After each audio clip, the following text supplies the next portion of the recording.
one thing you may not know about computer programming search engines is that they look for primarily different subsets. Either you have like alphabetized characters, or you have numeric characters, and then you have what's called alphanumeric, which is all done together, and then you have the symbols and anything outside of alphanumeric. And the reason that the CIA psyops are creating things called like Group 7 and Group 6 is because the FBI search engines automatically search for numbers first, because letters can be anything. They can be any words, talking, anything, but numbers are very particular. They can be addresses, they can be phone numbers, and they're looking for keywords like group, like a group of 10 individuals, because in legal jargon, or according to the law, if there's more than 5 people in an area, it could be considered a gang. So if you have group and a number in the same character box or same comment box, then that's going to tip off the FBI, right, or the CIA. The reason they're doing this is when people make like psyop to create these groups, they use creators with like an unrealistic, just like 10 million followers and 300 million likes and stuff, and probably 50 to 75% of those are just bot likes or bot followers. They're not real people, and that gives people the impression that you can trust them, and then they play on your need to want to be part of a group. So then you're like, oh, I want to be part of this. But the truth is it's an old saying: is letters are good, numbers are bad, in intelligence communities.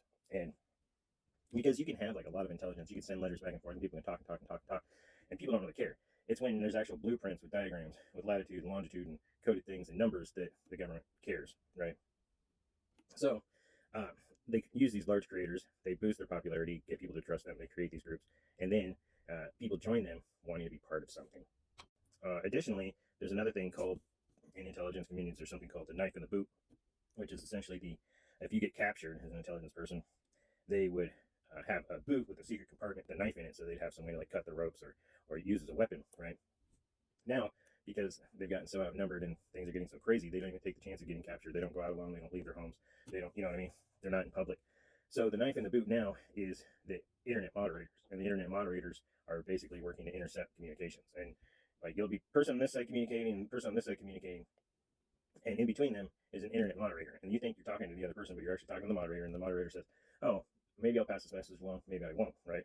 And then goes back and like, oh, maybe I'll pass this message back. And this is why the term ghosted came about, is because these FBI or CIA agents working online are basically blocking communications. Because generally, most of the people on dating websites are FBI agents or something. They're looking for single, vulnerable people. They're also just men that want to get laid and are abusing their power of working for the government to cock block every other guy in the world. So, I mean, if you wonder why every guy you find is an asshole and he treats you like crap, it's because you're going on dating websites and dating feds. Another thing to remember is there are countries with diplomatic immunity that we kind of have. You can have a shared visa, or it's not frowned upon, or nobody looks at it funny if you go in between the two countries, like Canada, America, Australia, America, European countries in America, because you get a visa or whatever, and it allows you in a certain part of the world. Well, that's because agents, when they're done performing like a psyop, or they go on a mission to like steal somebody's research, or they do something bad, or they like and they have to get away, or they get exposed. Like there's a old saying that started back in the 70s and 80s. They say if you ask a cop, they got to tell you that they're a cop, right? And this spurned a whole generation of people just asking, like, are you a cop? Are you a cop? Before you'd sell them, whatever. And what this did is it created like a generalized paranoia. And it also exposed a lot of agents. And so a lot of the agents that claim to be like Canadian, European, or Australian are going over to these other countries from America. And after their operation is done, and then they'll sit behind, they're actually like the cameraman or the moderator working, videotaping the person with the accent, because Americans love accents. Like, it doesn't matter where you're from. Americans will generally just follow someone because it sounds foreign, or it sounds different, sounds interesting, right? So the agent that is from America that goes to like another country that's videotaping the person with an accent will sit there and use the person like bait, like they're fishing, and see who might be interested. And then they want to find out if you have a visa, or if you have a passport, if you feel like traveling, if you're single, if you can travel, if you have the money to travel. They're always looking for money. It's always about money. Right now, they're trying to get more money for more money because they need more eyes, because they don't have enough people to watch the American public. So, and these people are really they're conceited, they're lazy. You can tell because they'll have like the letters C, I, and A in their name, like their name is Alicia, or I can't think. Oh, Craigslist has CIA in it. They're really narcissistic. They believe that no one's going to find out about them, that no one that no one's going to figure out what they think. Everyone's so stupid because they consider themselves an intelligence community. So they try and recruit new people, but they'll use flattery and everything to get you or they're like, we need this person because they have computer skills, or we need this person because they're bilingual, or we need this person because they know like ninjutsu or something, and they'll try and validate your existence in that way.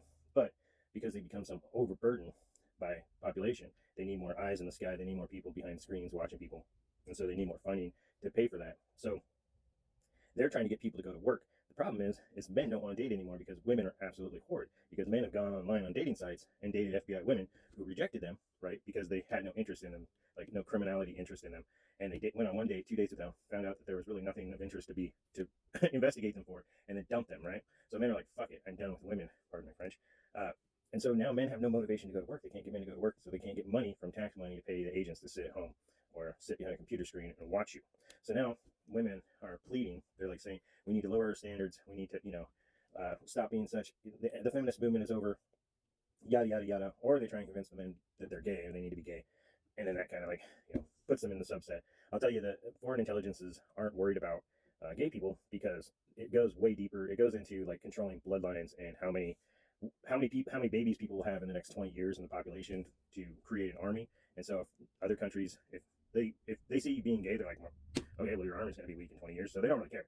So you get kind of like brushed to the side in that respect, and you're not a person of interest anymore. It's when you're hetero, when you have money, when you're intelligent, and you ask questions, and you're hyper vigilant, is that really bothers them, especially if you have an educational background or a bad history with the law being abused by the government in some way. So anyway, enjoy the truth.